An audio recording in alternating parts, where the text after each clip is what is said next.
Here follows an extract from my book Artful Designs, available from Amazon. Chapter 18, Part 2. It was agreed unanimously that this was a good plan, and so they all squeezed into Beth's music room. Conrad and Hyacinth occupied the small sofa. Drew took the office chair at Beth's desk. Sally sat on the floor, and the two pianists just about managed to share the piano stool. "I hope I've got it right. I am playing the treble, aren't I?" asked Beth.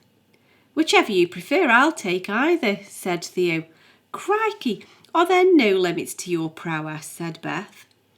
"Well, I could pretend that I can sight read either, but after our conversation about bluffing your way through the arts, I really ought to own up. I've played both parts a few times over the years, so it's already in my fingers. I wish I could sight read in 5 flats, but I won't pretend I can," said Theo. This revelation earned Theo a hearty punch on the arm. "I hope you've got a dead arm now," said Beth. "That might slow you down a bit." The duet went well. After a couple of false starts while the two performers got the measure of each other's body language for the slight rubato of the music, their understanding soon grew to fluidity, taking page turns at a slight nod of the head. It was as much a pleasure to watch as it was to listen. The impromptu pieces were composed by Schumann to convey the exoticism of a set of traditional Arabian stories, and it was easy to get carried away by the rich harmonies which exuded Eastern mysticism. Rousing applause rewarded the final echoes of the closing bar. After taking a bow together, Beth brought proceedings back in the domestic arena. "The only antidote to so much German romanticism is apple pie and cream," she said. "Unbend yourselves from these cramped seating arrangements and go through to the lounge. I'll bring dessert and tea through in just a moment." Theo and Beth had indeed set the correct tone, and, after a little rest to aid digestion, everybody was ready for the next course. She served up some puff pastry apple tartlets with clotted cream, and took them through for people to eat as they sat on easy chairs. However, the awkward tension had returned to the party. Beth noticed now that the negative influence emanated from Sally and Theo, but especially from Sally. She noticed that although the sofa was available, they chose not to sit together, but maintained a chilly veneer towards each other.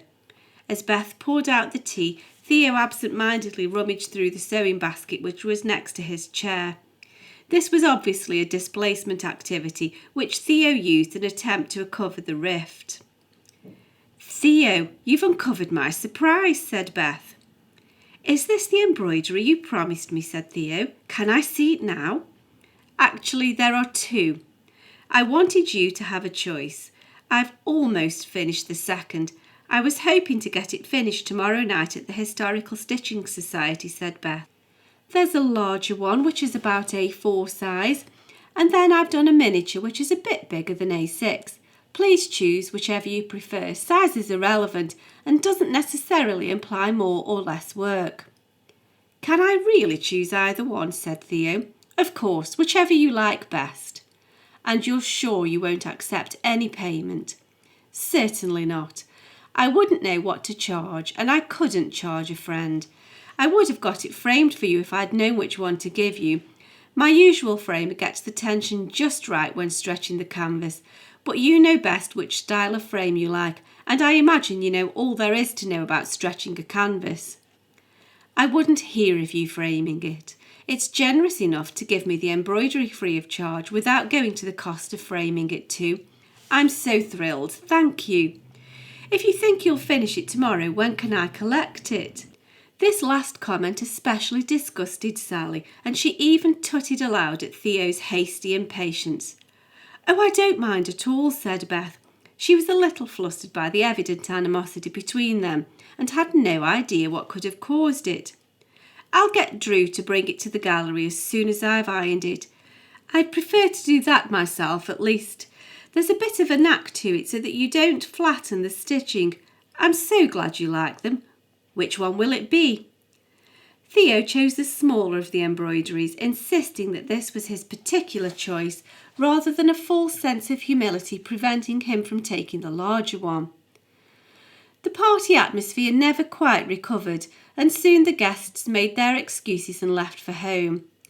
As Beth and Drew loaded the dishwasher, they discussed the evening, deciding that Theo and Sally had had a lover's tiff. "I've been dreading this," said Drew. "With Theo's history of fast-paced relationships, I knew it was inevitable. Even so, I did think they seemed happy enough recently, and I hoped we'd be spared. It's going to be unpleasant at the gallery, that much I do know, as if things weren't bad enough."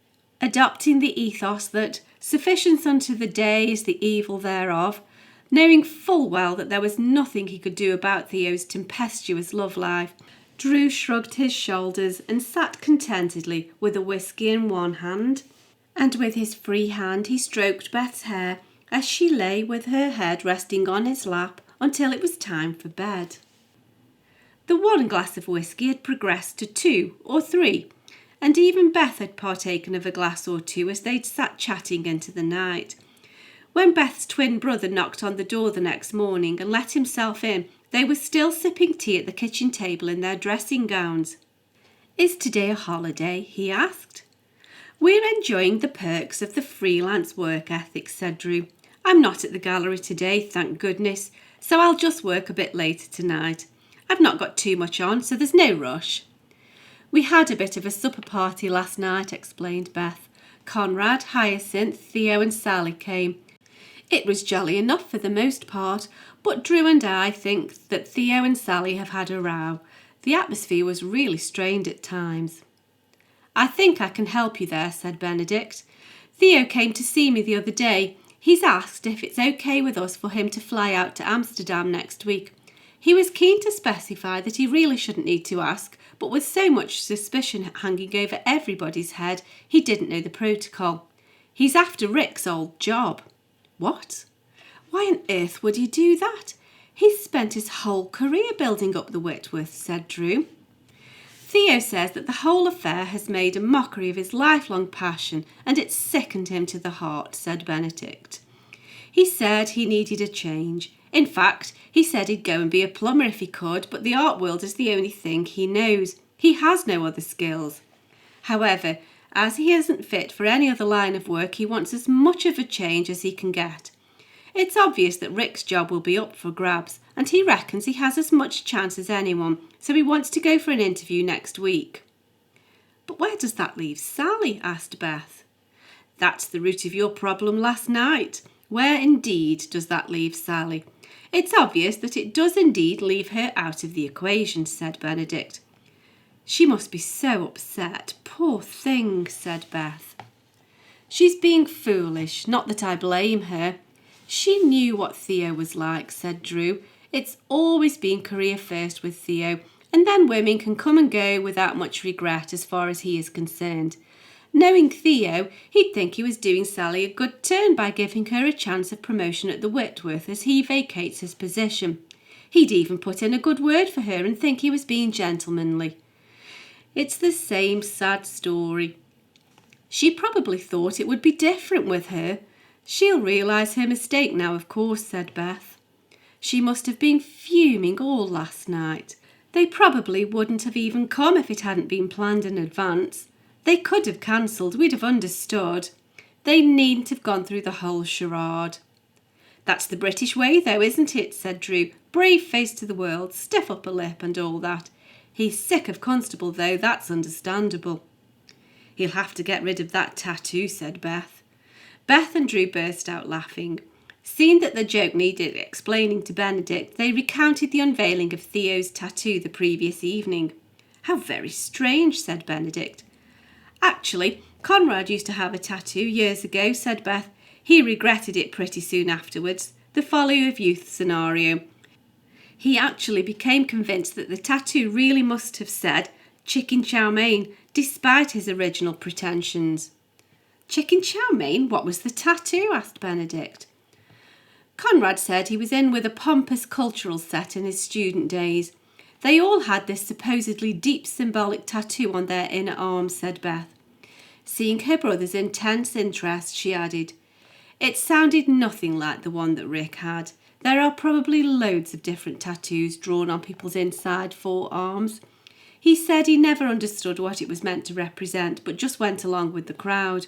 The egotistical arrogance of it makes him cringe now, and so he had it removed as soon as he could. I can't imagine Conrad Jefferson being swept along by any crowd, said Benedict.